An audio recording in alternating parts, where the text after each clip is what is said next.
Hello बच्चों। तो बच्चों हमने हमारी पिछली वीडियो के अंदर मोल कंसेप्ट के बारे में पढ़ा था और हमने देखा कि उसके ऊपर कुछ न्यूमेरिकल्स भी हमने सोल्व किए थे।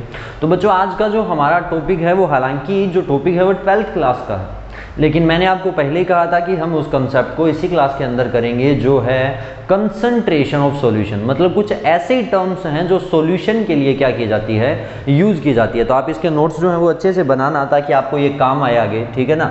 मतलब आज जो है वो हमारे पास सॉल्यूशन के बारे में हम पढ़ने वाले हैं, तो पहले क्यों ना यही देख लें कि सॉल्यूशन होता क्या है। सॉल्यूशन का मतलब क्या है कि बच्चों मैंने आपको होमोजेनियस मिक्सचर के बारे में बताया था, जिसका मतलब क्या था कि एक कंपोनेंट को दूसरे कंपोनेंट में जब भी डिसॉल्व किया जाता है और अगर वो 100% मिक्स हो जाते हैं तो उन्हें क्या कहा जाता है, होमोजेनियस मिक्सचर। वही होमोजेनियस मिक्सचर क्या होते हैं, सॉल्यूशंस होते हैं। क्या होते हैं वो, सॉल्यूशन होते हैं। तो सॉल्यूशन क्या है, these are the homogeneous mixture of two or more components mixed होते हैं एक दूसरे के साथ किसी भी रेशियो के अंदर, किसी फिक्स रेशियो के अंदर भी हो सकते हैं। तो क्या होते हैं, these are the homogeneous mixture. Solution क्या होते हैं, होमोजीनियस मिक्सचर्स होते हैं। Homogeneous mixtures of two or more components, दो या दो से ज़्यादा कंपोनेंट से मिलकर के क्या होते हैं, बने होते हैं। उनको क्या कहा जाता है, सॉल्यूशंस कहा जाता है। जैसे कि आप पानी के अंदर चीनी को ऐड करते हो, जैसे कि किसी एक केमिकल के अंदर किसी दूसरे केमिकल को हम मिक्स करते हैं। लेकिन जो सबसे बढ़िया बात है वो ये है कि दीज कंपोनेंट्स जो है ना वो क्या होने चाहिए, non reacting components, to or more non chemically non reacting components, chemically non reacting component. इसका मतलब कि वो आपस में क्या नहीं करने चाहिए, रिएक्शन नहीं करने चाहिए, क्योंकि रिएक्शन कर लेंगे तो वो किसी अलग प्रोडक्ट का क्या करेंगे, फॉर्मेशन। समझ रहे हो बात ये कि अगर किसी एक केमिकल को दूसरे केमिकल में मिक्स करते हैं और अगर वो केमिकल रिएक्शन कर लेता है तो इससे क्या होता है, एक नया प्रोडक्ट मिलता है, सॉल्यूशन नहीं मिलता आपको। उस केमिकल रिएक्शन होने के बाद आपको क्या मिल जाता है, एक प्रोडक्ट। इसका मतलब सॉल्यूशन तभी बनता है जब दो कंपोनेंट्स को होमोजीनियसली मिक्स किया जाए और ये दोनों क्या होने चाहिए, केमिकली नॉन रिएक्टिंग होने चाहिए। कॉमनली क्या होते हैं जो सॉल्यूशन के बारे में हम पढ़ते हैं वो क्या होते हैं, बाइनरी सॉल्यूशंस।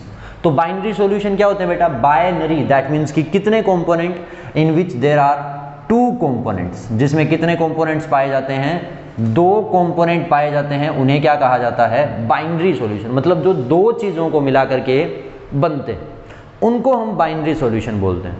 अब बाइनरी सॉल्यूशन में जो दो कंपोनेंट हैं उसमें से एक क्या होता है आपके पास, सोल्यूट, और एक आपके पास क्या होता है, सोलवेंट। तो सोल्यूट क्या है और सोलवेंट क्या है। मैंने कहा कि हमने किसी भी चीज के अंदर, मान लीजिए आपके पास क्या है, एक कंटेनर था, आपने इसमें क्या किया है, दो चीजों को मिक्स किया है। ये वन टाइप की चीज थी और क्या थी बेटा, सेकंड टाइप की। अगर ये दोनों एक दूसरे में कंप्लीटली मिक्स हो गए तो ये क्या बन जाएगा, सॉल्यूशन बन जाएगा।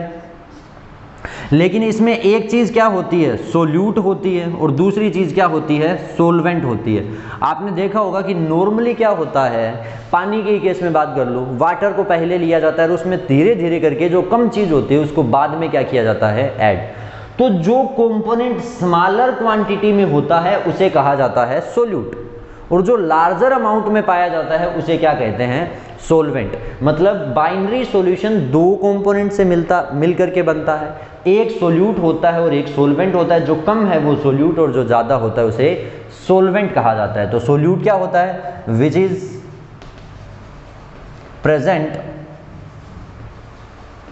इन स्मॉलर अमाउंट, जो किस में पाया जाता है, स्मॉल अमाउंट में पाया जाता है, उसे क्या कहा जाता है, उसे बोलते हैं हम सोल्यूट। और सोलवेंट क्या होता है, विच इज फाउंड इन, और which is present in larger amount, which is present in larger amount, जो ज्यादा अमाउंट में पाया जाता है उसे क्या कहा जाता है, उसे हम बोलते हैं सोलवेंट। तो सोल्यूट और सोलवेंट में बस इतना सा डिफरेंस है कि एक कम होता है और दूसरा क्या होता है, ज़्यादा होता है। लेकिन मैं आपको बता दूं, अगर केस ज़्यादातर किसका होता है, वाटर, और उसमें हमें किसको ऐड करना होता है, किसी सॉलिड को। समझ रहे हो, जैसे शुगर है, सोल्ट है, ऐसी चीज़ों को अगर हम क्या करते हैं उसमें ऐड करते हैं तो उस सॉलिड को, सोल्यूट और वाटर को क्या लिया जाता है, सोलवेंट लिया जाता है। लिक्विड को ऑलमोस्ट प्रेफर किया जाता है किसके लिए, वाटर के लिए, लेकिन ये जरूरी नहीं है कि हर बार वाटर ही क्या होगा या लिक्विड ही क्या होगा, जो है वो सोलवेंट होगा। प्रेफर किया जाता है ज़्यादातर बुक्स के अंदर, ज़्यादातर क्वेश्चंस के अंदर, समझ में आई बात है, प्रैक्टिकली भी इनको हम क्या बोलते हैं, सोलवेंट ही बोलते हैं। तो ये था हमारे पास सॉल्यूशन के बारे में। अब मैंने जैसा कि बताया सॉल्यूशन का मतलब क्या होता है कि सोल्यूट को ऐड करना। तो हम इस चैप्टर में क्यों पढ़ रहे हैं इसको, हमें ये पढ़ना है कि कितना अमाउंट सोल्यूट का प्रेजेंट है किसके अंदर, या तो सोलवेंट के अंदर या फिर किस में, पूरे सॉल्यूशन के अंदर, और उसकी कंसंट्रेशन। कंसंट्रेशन का मतलब क्या होता है बेटा कि how much amount of solute is present in solution. Concentration का मतलब क्या होता है कि 1 लीटर सॉल्यूशन में कितना अमाउंट ऑफ सोल्यूट ऐड किया गया है। अब अमाउंट ऑफ सोल्यूट के नंबर ऑफ मोल भी हो सकते हैं और उसका मास भी हो सकता है। तो नंबर ऑफ मोल्स के बेस पे और मास के बेस पे अलग अलग टर्म्स बनाई गई है, किसको समझने के लिए, सॉल्यूशन की कंसंट्रेशन को समझने के लिए। समझ रहे हो ना कि सॉल्यूशन की कंसंट्रेशन क्या होती है, उसमें सोल्यूट की कंसंट्रेशन क्या होती है, इसके लिए डिफरेंट टर्म्स बनाई गई है। तो आइए हम एक एक करके उन टर्म्स के बारे में देख लेते हैं कि वो कौन कौन सी है। हम उनको डिटेल में भी पढ़ेंगे। तो हमें पढ़ना किसके बारे में है, सबसे पहले आएगा बेटा हमारे पास मास परसेंटेज। क्या होता है, मास परसेंट। आफ्टर दैट जो सेकंड पॉइंट होता है वो है हमारे पास मोलैरिटी। जो थर्ड है वो है हमारे पास नॉर्मैलिटी। एक होगा हमारे पास मोलैलिटी। इन टर्म्स को आपको याद करना पड़ेगा एंड हम इनको एक एक करके कर भी लेंगे। जो टोटल टर्म्स हैं ध्यान से देखते रहना आप इनको। मोलैलिटी। आफ्टर दैट जो फिफ्थ टर्म यूज किया जाता है समटाइम्स वो होता है स्ट्रेंथ। एक जो है वो है हमारे पास मोल फ्रैक्शन। और ये जितनी भी टर्म्स मैं आपको बता रहा हूं ये सॉल्यूशन के लिए क्या की जाती है, यूज की जाती है। सोल्यूट का कितना परसेंटेज है, कितना मोलैरिटी है, नॉर्मैलिटी है किसी सॉल्यूशन का। आफ्टर दैट होगा हमारे पास 7th पॉइंट होगा पीपीएम, पार्ट पर मिलियन।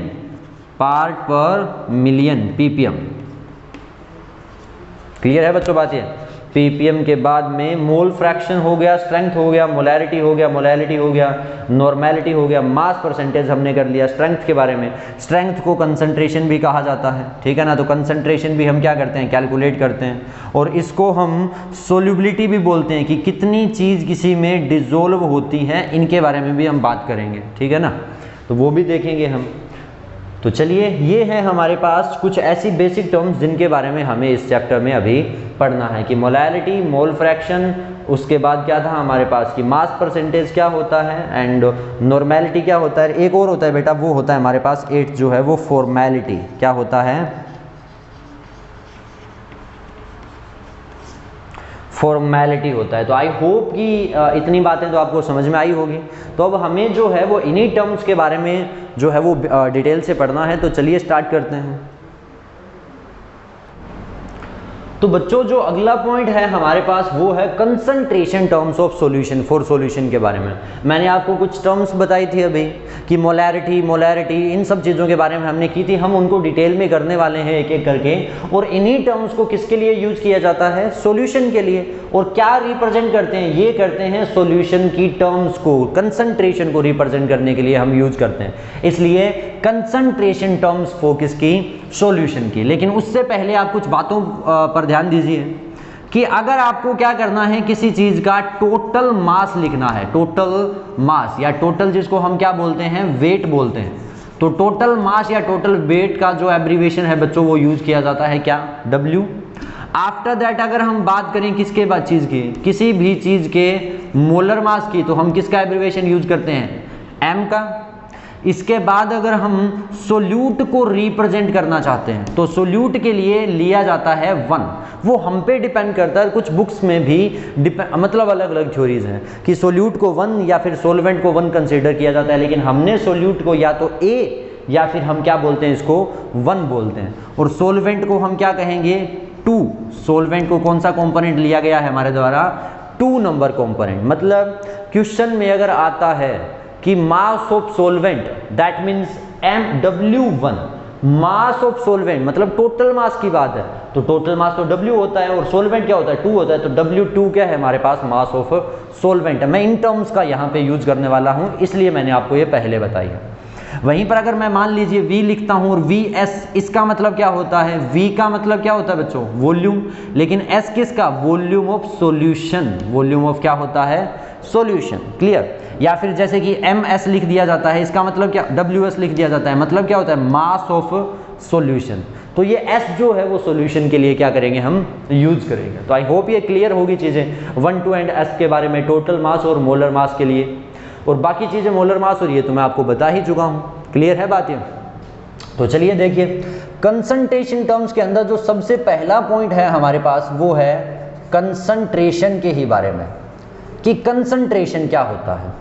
बेटा किसी भी सॉल्यूशन की हम कंसंट्रेशन की बात करते हैं। फॉर एग्जांपल आपने 10th क्लास में पढ़ा होगा कंसंट्रेटेड सॉल्यूशन, कंसंट्रेटेड एसिड या डाइल्यूट एसिड, उस कंसंट्रेटेड का मतलब यही था कंसंट्रेशन।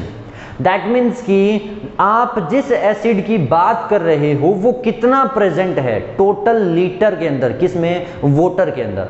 मतलब हमें क्या चाहिए कि कितना मास सोल्यूट का ऐड किया गया है, किसमें, टोटल वॉल्यूम में। तो कंसंट्रेशन क्या होता है, मास of solute, mass of solute present in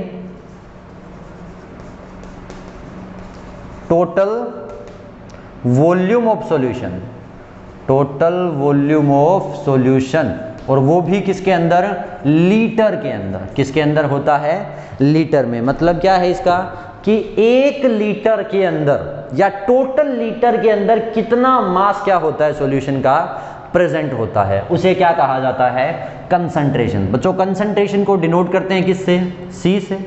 अच्छा ये क्या है, मास ऑफ सोल्यूट है, और मैंने क्या कहा कि मास दैट मीन्स कि total mass of solute, total मास कितना W, सोल्यूट का क्या 1, मतलब ऊपर तो क्या होगा W1 total mass of solute, upon में क्या होगा volume of solution, volume of solution in litre. तो इसका मतलब ये हमारे पास क्या है W अपॉन में, W1 अपॉन में क्या होता है VS, कि किसी कंपोनेंट का या सोल्यूट का कितना मास उतने लीटर में प्रेजेंट है, इसे क्या कहते हैं, कंसंट्रेशन कहते हैं। तो क्लियर है बच्चों बात ये कि कंसंट्रेशन क्या होता है, मास ऑफ सोल्यूट इन लीटर होता है। तो अगर हम इसके यूनिट्स की बात करें कि यूनिट्स क्या यूज किए जाएंगे, बहुत इंपॉर्टेंट है यूनिट्स। तो मास हमेशा किस में लिया जाता है, ग्राम के अंदर।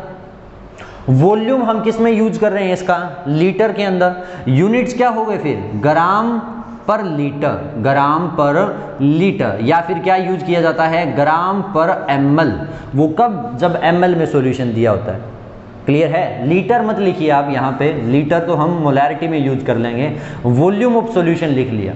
तो मतलब कंसंट्रेशन क्या मिलेगी आपको, या तो ये लीटर में मिलेगी या मिलीलीटर में मिलेगी। तो या तो ग्राम पर लीटर या क्या मिलेगा आपको, ग्राम पर ml। ये भी मैंने कैंसिल किया कि कंसंट्रेशन का मतलब क्या है कि सोल्यूट का कितना मास टोटल वॉल्यूम में क्या होता है, प्रेजेंट होता है, इसे क्या कहा जाता है, कंसंट्रेशन कहा जाता है। तो क्लियर है बच्चों बात है कि कंसंट्रेशन क्या होता है आपके पास, how much mass of solute, total mass of solute is present in volume of solution, clear. तो बच्चों जो सेकंड पॉइंट है वो है हमारे पास मास परसेंटेज के बारे में। दैट मीन्स कि अगला जो पॉइंट है हमारे पास वो हम लेते हैं एक बार मोलैरिटी के बारे में, कि मोलैरिटी क्या होता है, ठीक है। सम टाइम मोलैरिटी और कंसंट्रेशन सेम लिए जाते हैं, रीजन आपको अभी पता चल जाएगा कि क्यों। मोलैरिटी का मतलब क्या होता है, number of moles, number of moles of solute, moles of solute present in volume of solution, volume of solution in liters, in liter। मतलब कि सोल्यूट के कितने क्या है, नंबर ऑफ मोल हैं। अब आप इधर देखिए कि नंबर ऑफ मोल्स कैसे कैलकुलेट किए जाते हैं, टोटल मास अपॉन में क्या रखा जाता था, molar mass. Total mass upon क्या होता था, मोलर मास, मतलब n जो है वो W अपॉन में स्मॉल m मोलर मास के क्या था, इक्वल था। तो क्लियर बात है, मैं नंबर ऑफ मोल्स को क्या कर सकता हूँ, कैलकुलेट कर सकता हूँ। जितना मास मुझे दिया जाता है, जितना मास हमारे पास क्या होता है, उसका मोलर मास होता है। बेटा मोलैरिटी को डिनोट किया जाता है किससे, कैपिटल M से। किससे डिनोट करते हैं, कैपिटल M से करते हैं। और मोलैरिटी का मतलब क्या होता है, नंबर ऑफ मोल्स, किसके, सोल्यूट के, मतलब number of moles of solute upon volume of solution in litre. ये याद रखना कि मोलैरिटी में हमेशा जो वॉल्यूम यूज किया जाता है वो किस में होता है, लीटर में यूज किया जाता है। मतलब number of moles of solute upon volume of solution in litre. इसके यूनिट्स जो हैं, सम टाइम ऐसा कहा जाता है कि द सॉल्यूशन इज 2 मोलर। बोल दिया जाता है कि मैं आपको एक अगर एग्जांपल दूं, एग्जांपल लिया हमने कि the concentrated solution of sodium chloride का कोई सॉल्यूशन लिया गया जो कितना है आपके पास, 2 कैपिटल M। इसका मतलब क्या है, 2 मोलर, क्या होता है, मोलर। मोलैरिटी को क्या बोलते हैं, मोलर। और 2 मोलर का मतलब क्या होता है बच्चों, 2 moles are present, 2 moles are present, 2 moles क्या हैं, प्रेजेंट हैं इन 1 लीटर। कितने लीटर के अंदर, 1 लीटर सॉल्यूशन में कितने मोल प्रेजेंट हैं, 2 मोल। अगर मैं यहाँ पर 3 मोलार लिख देता तो इसका मतलब क्या होता कि 3 नंबर ऑफ मोल प्रेजेंट हैं 1 लीटर वॉल्यूम के अंदर। तो मोलैरिटी क्या होती है कि पर यूनिट वॉल्यूम के अंदर, 1 लीटर वॉल्यूम के अंदर हाउ मच मोल्स क्या होते हैं, प्रेजेंट होते हैं, इसको क्या कहा जाता है, मोलैरिटी। और ये कैसे कैलकुलेट होता है, नंबर ऑफ मोल्स अपॉन में वॉल्यूम ऑफ सॉल्यूशन। और नंबर ऑफ मोल्स कैसे निकलते हैं बच्चों, नंबर ऑफ मोल्स को कैलकुलेट किया जाता है टोटल मास अपॉन क्या करके, मोलर मास को रख करके। याद रखना है कैपिटल M है, ये स्मॉल m है। क्लियर है। तो हम क्या कर सकते हैं, अगर मैं m का एक और फार्मूला बनाऊं तो क्या बनेगा, n की जगह क्या रखेंगे, टोटल मास, अपॉन में क्या होगा, मोलर मास, इनटू में क्या होगा, volume of solution in litre. तो ये भी क्या है, हमारे पास मोलैरिटी का फॉर्मूला बनता है। तो आई होप ये क्लियर होगा कि मोलैरिटी क्या होती है कि सोल्यूट के कितने नंबर ऑफ मोल्स को क्या किया जाता है, ऐड किया जाता है 1 लीटर वॉल्यूम के अंदर, उसे हम क्या कहते हैं, मोलैरिटी कहते हैं। क्लियर है बेटा बात। चलिए अब इसके बाद हमारे पास एक सिंगल सा पॉइंट और है इसी के बारे में, जिसको कहा जाता है मोलैरिटी इक्वेशन। क्या बोलते हैं उसे, मोलैरिटी इक्वेशन के नाम से जानते हैं। ये मोलैरिटी इक्वेशन क्या है, आप ना थोड़ा सा इधर ध्यान दो। मैंने कहा कि मान लीजिए आपके पास एक कंटेनर है, इसमें आपने कोई सॉल्यूशन ऐड किया, उस सॉल्यूशन का वॉल्यूम क्या है, मतलब कोई सॉल्यूशन बनाया, उसका वॉल्यूम क्या है, V1 है। वॉल्यूम कितना मान लिया आपने, V1 मान लिया। और ऐसा किया कि जब उसमें आप किसी सोल्यूट के n नंबर ऑफ मोल्स को क्या करते हो, ऐड करते हो, उस टाइम इसकी मोलैरिटी कितनी बनी, M1 बनी। कुछ पल्ले पड़ी बात है, मतलब एक बर्तन है, उसमें n मोल्स को ऐड करने पर टोटल वॉल्यूम कितना हो गया, V1 वॉल्यूम। उसकी मोलैरिटी कितनी निकली, M1 निकली। तो ये स्टार्टिंग का केस था। अब आपको और सोल्यूट ऐड नहीं करना, आपने उसमें पानी ऐड कर दिया, तो बेटा क्या n पर कोई फर्क पड़ेगा, क्योंकि n क्या है, सोल्यूट के मोल है, और आपने तो सोल्यूट ऐड किया ही नहीं। वो तो क्या किया है आपने, सोल्वेंट ऐड किया है। मतलब जब आप पानी और ऐड करते हो तो क्या बदलेगा, वॉल्यूम बदलेगा। मैंने ये दूसरा कंटेनर बना लिया इसी का, ये हमारे पास सेकंड कंटेनर, इसमें हमने वॉल्यूम ऐड कर दिया, वो मान लो कितना हो गया, V2। अब ध्यान दो, पहले 1 लीटर में n मोल थे, अब आपने पानी और ऐड कर दिया, मान लो 2 लीटर हो गया, तो 2 लीटर में भी कितने हैं, n मोल है। तो पहले 1/V था, अब 2/V है। इसका मतलब मोलैरिटी क्या हो गया, चेंज हो गया। समझ रहे हो, नंबर ऑफ मोल्स तो सेम है लेकिन वॉल्यूम बदल गया, और वॉल्यूम अगर बदलता है तो मोलैरिटी भी क्या होता है, चेंज होता है। तो अब मान लो कि इसका मोलैरिटी कितना है, M2, लेकिन नंबर ऑफ मोल्स अब भी क्या पड़े हैं हमारे पास, n पड़े हैं। दिख रहा है ना ये। तो ये हमारे पास दो सिस्टम थे, ये पानी ऐड करने से पहले और ये पानी ऐड करने के बाद में दे रखा था। अब ना एक चीज़ देखो, आप इधर देखो, आप मोलैरिटी क्या है m1 कैसे निकलेगी, number of moles upon volume v1। Clear बेटा बात। यहां से अगर आप n की वैल्यू निकालोगे तो कितना आएगा, n आएगा आपके पास m1 v1 के इक्वल। क्लियर हुआ। मैं दूसरे बर्तन की तरफ गया, दूसरे कंटेनर की तरफ, वहां मोलैरिटी कितनी है m2, नंबर ऑफ मोल्स कितने हैं n, वॉल्यूम कितना है v2। अगर आप यहां से n का वैल्यू निकालते हो तो कितना आएगा m2 इंटू v2। क्लियर है बेटा बात कि m2 इंटू कितना आता है आपके पास ये v2 के इक्वल। तो ये भी n मोल्स हैं, ये भी n मोल्स हैं, इक्वल है। तो मैं अगर इन दोनों को इक्वल रखता हूं तो क्या इक्वेशन मिलेगा, m1 v1 is equals to किसके होगा, m2 इंटू v2 के, और इसी को कहा जाता है मोलैरिटी इक्वेशन। मतलब अगर आपको ये कहा जाए कि पहले मोलैरिटी ये थी और वॉल्यूम ये था, 2 लीटर पानी और ऐड करने पर बताइए मोलैरिटी कितनी होगी, आपको कुछ नहीं बस ये फॉर्मूला लगाना है, क्योंकि m1 और v1 तो दिया गया था, v2 2 लीटर और बढ़ गया तो पहले में 2 लीटर ऐड कर दो और m2 आपके पास क्या होगा, निकल जाएगा। तो मोलैरिटी इक्वेशन क्या होती है, m1 v1 is equals to किसकी होती है, m2 इंटू v2 के यूज की जाती है। क्लियर है बच्चों बात ये। तो आइए चलते हैं हमारे थर्ड पॉइंट की तरफ, जो है मोलैलिटी के बारे में। तो बच्चों हमारे पास जो अगला पॉइंट है थर्ड, जो क्या है, कंसंट्रेशन का जो थर्ड टर्म है वो है मोलैलिटी। मोलैलिटी का इसको हम डिनोट करते हैं किससे, स्मॉल m से।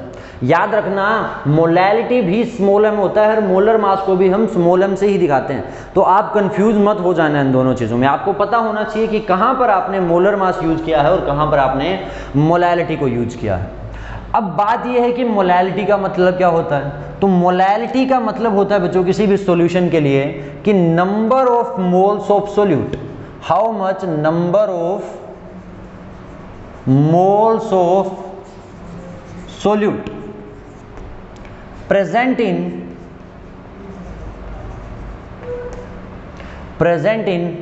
mass of solvent in kilogram के अंदर। ये अलग हुआ थोड़ा सा। मोलैरिटी का मतलब क्या था, मोलैरिटी का मतलब था कि कितने number of moles total volume में प्रेजेंट होते हैं। क्लियर है ना। लेकिन मोलैलिटी का मतलब होता है कि कितने नंबर ऑफ मोल्स किसके, सोल्यूट के, वो प्रेजेंट होंगे किसमें, सिर्फ सोलवेंट के अंदर। मतलब अगर आपने 1000 ग्राम पानी लिया और उसमें अगर मान लो आप 100 ग्राम क्या करते हो, किसी चीज़ को ऐड करते हो, तो आपको सिर्फ सोलवेंट के मास से मतलब है अपोन में। सोल्यूट का मास सिर्फ नंबर ऑफ मोल्स के लिए चाहिए, आपको अपोन में सोल्यूट का मास नहीं रखना, सिर्फ किसका होता है, सोलवेंट का। मतलब मोलैलिटी कैसे कैलकुलेट होती है, m मोलैलिटी है, नंबर ऑफ मोल्स ऑफ किसके, सोल्यूट के, अपोन में मास ऑफ सोलवेंट। सोलवेंट क्या है, 2 है, टोटल मास क्या है, W है। मतलब फॉर्मूला क्या बनेगा, N1 अपोन में W2 के इक्वल। क्लियर बच्चों बात है। अच्छा वो यूनिट थोड़े रह गए थे ना, एक कंसंट्रेशन के यूनिट मैंने आपको क्या बताए थे, ग्राम पर लीटर या ग्राम पर ml। लेकिन इसके यूनिट क्या होते हैं, ये तो पर लीटर होता है, वॉल्यूम तो क्या होता है, पर लीटर। मोलैरिटी की बात कर रहा हूं। n का क्या होता है, मोल्स होते हैं। मतलब क्या होता है, मोल पर लीटर। क्या होते हैं इसके यूनिट, मोल पर लीटर, कि कितने मोल्स 1 लीटर में प्रेजेंट हैं, वो क्या है, मोलैरिटी के यूनिट्स होते हैं। तो ये क्या है, मोलैलिटी है। याद कैसे रखोगे, मैंने तो ऐसे याद किया था बच्चों अपनी क्लास में, molarity are litre, molarity litre में होती है, volume of solution in litre. समझ में आई बात है। मोलैरिटी लीटर के लिए निकलती है और मोलैलिटी सोलवेंट के किलोग्राम के लिए निकलती है। क्लियर है। तो मास क्या होता है, N1 अपॉन W2 के। अगर मैं इसके यूनिट्स की बात करूं तो क्या होगा, यूनिट्स। N क्या होते हैं, नंबर ऑफ मोल्स, मतलब मोल पर केजी, किलोग्राम में लेना होता है ना हमें मास, तो इसके यूनिट क्या होते हैं, मोल पर केजी, पर किलोग्राम के अंदर। तो मोलैलिटी क्या है हमारे पास, कि how much moles of solute are present in per litre of solvent in kilogram. Kilogram के अंदर सोलवेंट के अंदर कितने नंबर ऑफ मोल्स प्रेजेंट होते हैं, इसे क्या कहा जाता है, मोलैलिटी बोलते हैं। तो आई होप ये क्लियर होगा, ठीक है ना। तो चलिए चलते हैं हमारे अगले पॉइंट की तरफ, जो है हमारे पास फोर्थ। तो बच्चों हमने कंसंट्रेशन देखा है, हमने मोलैलिटी के बारे में पढ़ा है, मोलैलिटी इक्वेशन के बारे में पढ़ा है, हमने मोलैलिटी के बारे में भी पढ़ लिया है। अगर हम बात करें किसकी, अगले पॉइंट की, तो वो है हमारे पास नॉर्मैलिटी। काफ़ी इंपॉर्टेंट है, आपको एनसीईआरटी बुक में ये नहीं मिलेगा। क्या है हमारे पास, नॉर्मैलिटी, जिसको डिनोट किससे करते हैं, एन से। एक लंबा चौड़ा कंसेप्ट है, नॉर्मैलिटी को ना बड़ा ध्यान से देखना आप, ठीक है, इंपॉर्टेंट है, क्योंकि कुछ बच्चे जो हैं वो क्या, जो एनसीईआरटी पर बेस्ड चीज़ें हैं उन्हीं पर मतलब अपना ऑब्जर्वेशन रखते हैं, उन्हीं पर ध्यान रखते हैं। लेकिन नॉर्मैलिटी के क्वेश्चन आते हैं और हमें ना इसको कैलकुलेट करने में कई बार प्रॉब्लम्स आती है, तो हम इसको थोड़ा सा ध्यान से देख लेते हैं पूरे को। नॉर्मैलिटी का मतलब क्या होता है, number of gram equivalent, number of gram equivalent,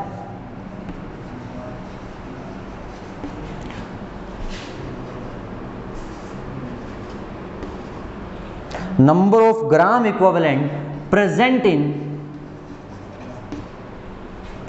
in volume of solution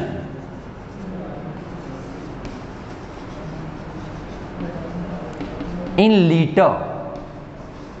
मतलब काफी तो मोलैरिटी के जैसा ही है, लेकिन उसमें क्या होते थे, नंबर ऑफ मोल्स हुआ करते थे, और यहां हमारे पास क्या है, नंबर ऑफ इक्विवेलेंट्स हैं। वहां क्या थे, number of moles in litre, और यहां क्या होते हैं, नंबर ऑफ इक्विवेलेंट्स। क्लियर है बच्चों बातें।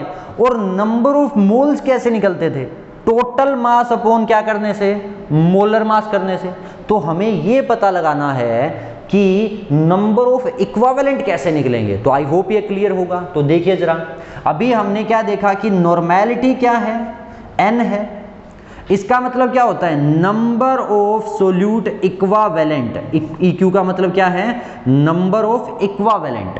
एन क्या है, नंबर। इक्यू का मतलब क्या है, इक्वावेलेंट। नंबर ऑफ मोल्स नहीं है बेटा, ये क्या है, नंबर ऑफ इक्वावेलेंट्स हैं, ठीक है ना। इन्हें कैसे निकलते हैं इक्वावेलेंट वो भी देखेंगे, लेकिन पहले हम नॉर्मैलिटी को देखते हैं। नॉर्मैलिटी क्या होता है, number of equivalent upon volume of solution. Clear बात ये, क्या होते हैं, number of equivalents upon volume of solution, कि कितने सोल्यूट के इक्वावेलेंट प्रेजेंट हैं किसमें, टोटल वॉल्यूम के अंदर। अब ये इक्वावेलेंट एक नई ही चीज आई है। बात ये है कि ये सर ये नंबर ऑफ इक्वावेलेंट निकलते कैसे हैं। तो देखिए जरा, अगर हम इसके यूनिट्स की बात करें ना बेटा, तो वो क्या होते हैं, जैसे इसके लिए क्या होते हैं, मोल पर लीटर, इसके लिए क्या होंगे, इक्वावेलेंट पर लीटर। क्या होंगे इसके लिए, इक्वावेलेंट पर लीटर, कि how much equivalents are present in 1 litre, वो क्या होते हैं, इसके यूनिट होते हैं। तो आई होप ये क्लियर हो गया। चलिए देखते हैं कि नंबर ऑफ इक्वावेलेंट को कैसे कैलकुलेट किया जाता है। आपने एक बार इसकी तरफ चलो, नंबर ऑफ मोल्स क्या होते हैं, कि टोटल कितना मास है और टोटल कितना मोलर मास है। हम उससे क्या करते हैं, इसको डिवाइड करते हैं। टोटल मास को हम क्या करते हैं, मोलर मास से डिवाइड करते हैं। क्लियर है। नंबर ऑफ इक्वावेलेंट निकालने के, नंबर ऑफ मोल्स निकालने के लिए टोटल मास अपॉन क्या रखा जाता है, मोलर मास। लेकिन यहां जब आप क्या करते हो, नंबर ऑफ इक्वावेलेंट निकालते हो, तब क्या होता है, ऊपर तो रखा होता है बेटा टोटल मास, ये तो क्या होता है आपके पास, टोटल मास ऑफ सोल्यूट, और अपॉन में रखा जाता है इक्वावेलेंट मास।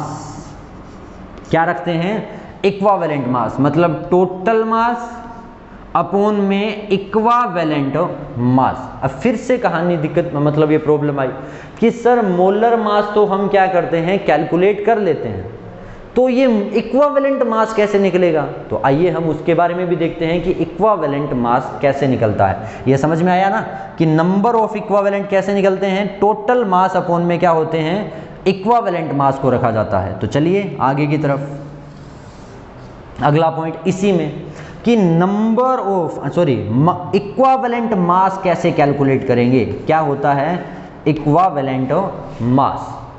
बेटा इक्वावेलेंट मास को कैलकुलेट किया जाता है क्या रख के, मोलर मास अपॉन में रखा जाता है किसको, एन फैक्टर को। अब आप बोलोगे कि सर हर बार एक नई चीज़ आ रही है, इनका मतलब तो हम देखते रहें फिर, है कि नहीं। जैसे हमने कितनी चीज़ें देखी अभी इसी के अंदर कि पहले नंबर ऑफ इक्वावेलेंट एक नई चीज़ आई, फिर नंबर ऑफ इक्वावेलेंट से इक्वावेलेंट मास एक चीज़ आया। इक्वावेलेंट मास कैसे निकलता है, टोटल मास अपॉन में क्या रखा जाता है, एन फैक्टर को रखा जाता है। अब ये एन फैक्टर क्या भला है, इसको भी तो देखना है ना कि एन फैक्टर कैसे निकलता है और एन फैक्टर होता क्या है।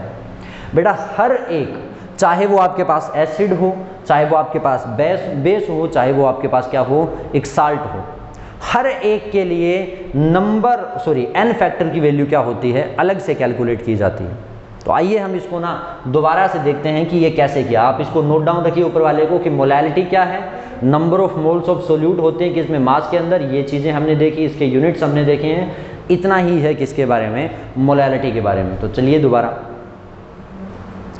तो क्या है हमारे पास एन फैक्टर का वैल्यू। तो ये देखिए एन फैक्टर हमें निकालना है, क्यों चाहिए, क्योंकि हमें इक्वावेलेंट मास निकालना है।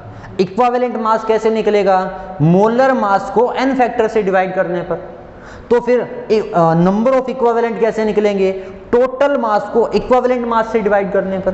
तो नॉर्मेलिटी कैसे निकलेगी, नंबर ऑफ इक्वावेलेंट को टोटल वॉल्यूम से क्या करने पर, डिवाइड करने पर। मतलब बेसिक पोर्शन हमारा कहाँ आता है, एन फैक्टर के ऊपर आता है। तो बच्चों एन फैक्टर क्या है, अगर हम एन फैक्टर की बात करें किसके लिए, एसिड के लिए, तो एसिड के लिए उसकी बेसिसिटी को क्या कहा जाता है, एन फैक्टर। बेस की अगर मैं बात करता हूं तो बेस के लिए उसकी एसिडिटी को क्या कहा जाता है, एन फैक्टर। और अगर हम किसी भी साल्ट की बात करें तो उसके ऊपर आने वाले टोटल चार्ज को क्या कहा जाता है, एन फैक्टर। अब तीन बातें फिर से हैं, आइए देखिए कि क्या है ये। बेसिसिटी का मतलब क्या होता है, अगर मैं बात करूं हाइड्रोक्लोरिक एसिड के बारे में, इसमें कितने हाइड्रोजन के आयन दिए जा सकते हैं, क्योंकि एसिड कौन होते हैं, जो H+ देते हैं। 10th में पढ़ा था ना, एसिड कौन होते हैं, जो क्या देते हैं आपको, H+ आयन देते हैं। तो H+ आयन जो देते हैं उनको एसिड कहा जाता है। तो एसिड की क्या होती है, बेसिसिटी। और बेसिसिटी का मतलब क्या होते हैं, नंबर ऑफ H+ आयन, जितने वो हटा सकता है। फॉर एग्जाम्पल इसमें एक है H2SO4 की बात करूं, H2SO4 में कितने आयन होते हैं, 2। तो उसकी एन फैक्टर की वैल्यू कितनी होगी, 2 होगी। किसके लिए, एसिड के लिए। क्यों, क्योंकि ये इसकी बेसिसिटी कितनी है, 2 है। या फिर हाइड्रोजन कितने हटा सकता है, 2 हटा सकता है। तो एसिड के लिए एन फैक्टर क्या होता है, उसकी बेसिसिटी या फिर जितने उसमें H+ पाए जाते हैं। सेम जैसे मैंने बोला सोडियम हाइड्रोक्साइड, ये बेस है, क्यों, क्योंकि इसमें क्या पाया जाता है, OH-। अगर कोई बेस है तो उसे एसिडिटी होती है, उसको क्या, उसमें उसकी क्या निकलती है, एसिडिटी। और वो कैसे निकलती है, वो होते हैं number of OH ions. Hydroxide ion के नंबर को क्या कहा जाता है, एसिडिटी कहा जाता है। तो क्लियर बेटा बात है। अब जैसे कि इसमें एक है, अगर मैं यहीं पर कैल्शियम हाइड्रोक्साइड बोल देता तो कितने OH थे, 2, तो उसकी बेस एसिडिटी कितनी होती, 2 होती। साल्ट में क्या होता है, अगर हम बात करें मान लीजिए सोडियम सल्फेट के बारे में, Na2SO4, इसमें क्या है कि टोटल पॉजिटिव चार्ज कितना है, +2, और टोटल माइनस चार्ज कितना है, -2। अगर हम बात करें एल्यूमिनियम क्लोराइड के बारे में, AlCl3, टोटल नेगेटिव कितना है, -3, टोटल कितना है प्लस का, +3। मैंने क्या लिखा कि साल्ट के ऊपर या तो टोटल चार्ज लेना आपको, चाहे पॉजिटिव या फिर क्या, नेगेटिव। मतलब अगर इस केस की मैं बात करूं तो इसके लिए वैल्यू कितनी है, 4। AlCl3 के लिए एन फैक्टर की वैल्यू कितनी है, 2 है। उसके बाद सोडियम सल्फेट के लिए Na2SO4 के लिए एन फैक्टर की वैल्यू कितनी है, 2 है। क्यों, क्योंकि इस पर टोटल पॉजिटिव भी 2 और नेगेटिव भी 2। आपको कोई एक लेना है, या तो प्लस या माइनस, ऐड मत कर देना, 0 आ जाएगा हर बार। तो ये जो वैल्यूज हैं ये किसकी होती हैं, एन फैक्टर की होती हैं। मतलब आप एसिड, बेस और सोल्ट के लिए इनकी वैल्यूज को निकालोगे, फिर आप क्या करोगे, उसको मोलर मास को इससे डिवाइड करोगे, फिर आपको क्या मिलेगा, इक्विवेलेंट मास मिलेगा। इक्विवेलेंट मास से आप क्या करोगे, नंबर ऑफ क्या निकालोगे, इक्विवेलेंट, टोटल मास से उसको डिवाइड करके नंबर ऑफ इक्विवेलेंट से क्या निकलेगा, नॉर्मेलिटी निकलेगा। और इसके यूनिट क्या होते हैं, इक्विवेलेंट्स पर लीटर। क्या होते हैं, इक्विवेलेंट्स पर लीटर होते हैं। क्लियर है बच्चों बातें? तो आई होप आपको ये समझ में आया होगा कि नॉर्मेलिटी जो है वो कैसे कैलकुलेट किया जाता है। इसकी जो इक्वेशन है, ध्यान दो, इधर एक नाम आएगा, मतलब एक इक्वेशन होती है जिसको क्या कहते हैं आप, नॉर्मेलिटी इक्वेशन। ठीक है ना, वही बात कि वही जो कंटेनर वाली बताई थी, N1 बदलेगा, V1 बदलेगा, लेकिन नंबर ऑफ इक्विवेलेंट मैंने क्या रखे, सेम रखे। सेम तरीके से अगर आप नॉर्मेलिटी इक्वेशन को बनाओगे तो क्या मिलेगी, N1 V1 is equals to किसके होगी, N2 इंटू V2 की इक्वल होगी। तो N1 V1 is equals to N2 V2 क्या होती है, नॉर्मेलिटी इक्वेशन होती है। तो आई होप कि ये जो बातें हैं वो समझ में आई हैं। तो हम चलते हैं हमारे अगले पॉइंट की तरफ। देखिए, तो हमने अभी नॉर्मेलिटी किया है, आगे देखिए। तो बच्चों अगला जो हमारे पास पॉइंट है वो है मास परसेंटेज के बारे में। अगला जो है वो क्या है, फिफ्थ नंबर पे है मास परसेंटेज। अब जब मास परसेंटेज का मतलब क्या होता है, बहुत इंपॉर्टेंट है, और हमारे 11th क्लास में इसी के बेस पर क्या आते हैं, क्वेश्चन आते हैं। जितने भी न्यूमेरिकल्स हैं वो काफ़ी हद तक जो है वो मास परसेंटेज के बेस पे जो है वो सोल्व किए जाते हैं। मास परसेंटेज का मतलब क्या है कि टोटल सोल्यूट, जो टोटल आपके पास कंपाउंड है, जो टोटल मास है सॉल्यूशन का, उसमें किसी एक का कितना परसेंट है। फॉर एग्जांपल, अगर मैं आपको ये बोलूं कि मैंने 100 ग्राम शुगर को ऐड किया है इन 1000 ग्राम वाटर के अंदर, क्लियर बात ये, मैंने 100 ग्राम चीनी को 1000 ग्राम पानी में क्या किया, ऐड किया।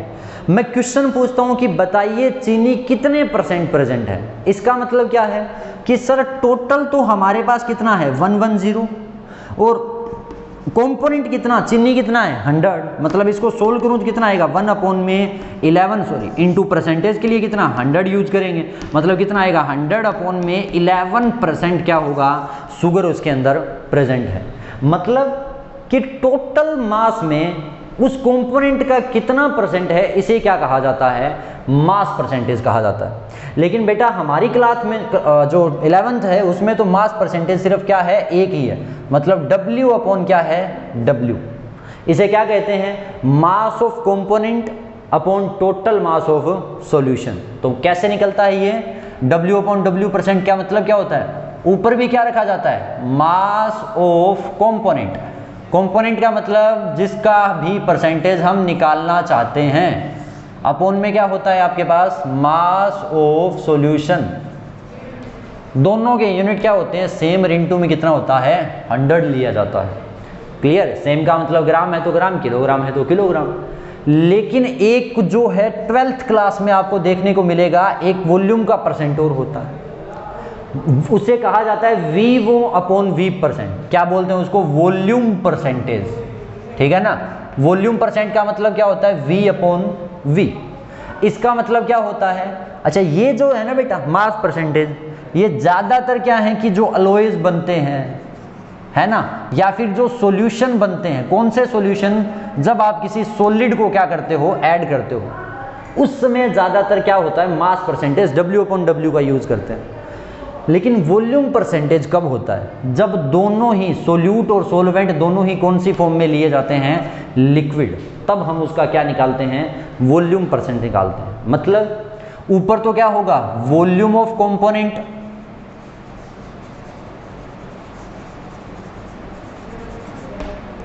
अपॉन में क्या रखा जाएगा, टोटल वॉल्यूम,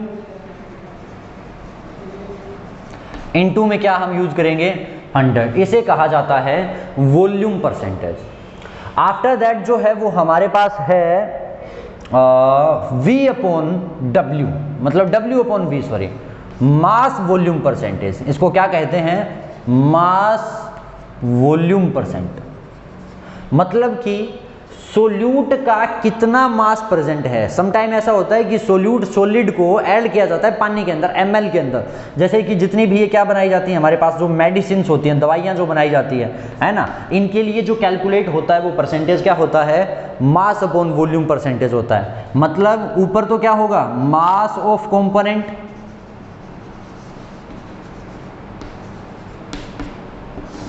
अपॉन में क्या होगा आपके पास, वॉल्यूम ऑफ सॉल्यूशन, इनटू कितना, 100 का यूज किया जाएगा। क्लियर। इसके यूनिट नहीं है, इसके नहीं है, लेकिन इसका क्या होता है, G अपॉन ml, ग्राम ml के अंदर या किलोग्राम लीटर के अंदर जो है वो यूनिट्स जो है वो आपको मिलते हैं। तो आई होप कि ये जो पॉइंट्स हैं, पांचवा जो पॉइंट था वो क्या था, मास परसेंटेज के बारे में था। इंपॉर्टेंट हमारे लिए, हमारी क्लास के लिए तो क्या है, पहला है कि काफ़ी ज़्यादा इसका यूज़ आएगा, ठीक है ना। जैसे कि मैंने एक एग्जांपल लेकर के बताया, क्वेश्चन में परसेंटेज दे दिए जाते हैं या परसेंटेज पूछ लिए जाते हैं, तो हमें जिसके भी परसेंट निकालने हैं हम उसको क्या रखेंगे ऊपर, और अपॉन में क्या रखेंगे, टोटल मास, इनटू में कितना, 100। हालांकि इस पे जब न्यूमेरिकल आएंगे तो ये काम हमारा हो जाएगा। तो ये था हमारे पास 5th पॉइंट, जो किसके बारे में था, मास परसेंटेज के बारे में। तो चलिए हमारे अगले पॉइंट की तरफ। तो 6th क्या है बच्चों, 6th है मोल फ्रैक्शन। 6th क्या है हमारे पास, मोल फ्रैक्शन, जिसको डिनोट किससे किया जाता है, x से। क्लियर है। तो देखिए जरा कि मोल फ्रैक्शन का मतलब क्या है। मोल फ्रैक्शन का मतलब है कि किसी एक कंपोनेंट के मोल्स आपने ले लिए और आप देखते हो कि टोटल मोल्स का ये कौन सा भाग है। जैसे कि मैं बोलूं कि आपके पास 5 मोल है, टोटल नंबर ऑफ मोल कितने हैं, 5 हैं, जिसमें से एक के तो हैं 2, मतलब एक ए टाइप जो बंदा है उसके तो 2 मोल हैं, और बी टाइप जो बंदा है उसके 3 मोल हैं। मतलब मैं अगर ये बोलूं कि ए का मोल फ्रैक्शन कितना है, तो आप क्या करोगे कि सर 5 में से ए के तो 2 भाग हैं, मतलब 2 बटे कितने करोगे, 5 करोगे। मतलब मोल फ्रैक्शन का क्या होता है कि टोटल कितने मोल प्रेजेंट हैं, टोटल मोल में उस कंपोनेंट का कितना फ्रैक्शन प्रेजेंट है। तो कैसे कैलकुलेट किया जाता है मोल फ्रैक्शन। अगर मैं ये बोलूं कि मैं मोल फ्रैक्शन सोल्यूट के निकालना चाहता हूं, किसके निकालना चाहता हूं, सोल्यूट के, क्योंकि 1 तो सोल्यूट होता है ना। तो मैंने बोला कि सर ऊपर तो सोल्यूट के नंबर ऑफ मोल रख देंगे और अपॉन में क्या रख देंगे, टोटल नंबर ऑफ मोल्स रख देंगे। और इस टोटल नंबर ऑफ मोल को क्या कह सकते हैं, N1 अपॉन में NS भी कह सकते हैं, क्योंकि ये number of moles of solution है, जो सोल्यूट प्लस में किससे मिलते हैं आपको, सोलवेंट से। क्लियर है बच्चों बात। मोल फ्रैक्शन कैसे कैलकुलेट होते हैं, उसके मोल अपॉन में टोटल नंबर ऑफ मोल। जैसे कि X2 सोलवेंट के अगर मोल फ्रैक्शन निकालेंगे तो कैसे आएंगे, N2 अपॉन में क्या आएगा आपके पास, N1 प्लस में क्या होगा, N2 के इक्वल होगा। या फिर हम इसको क्या लिख सकते हैं, N2 अपॉन में NS के भी इक्वल बोल सकते थे।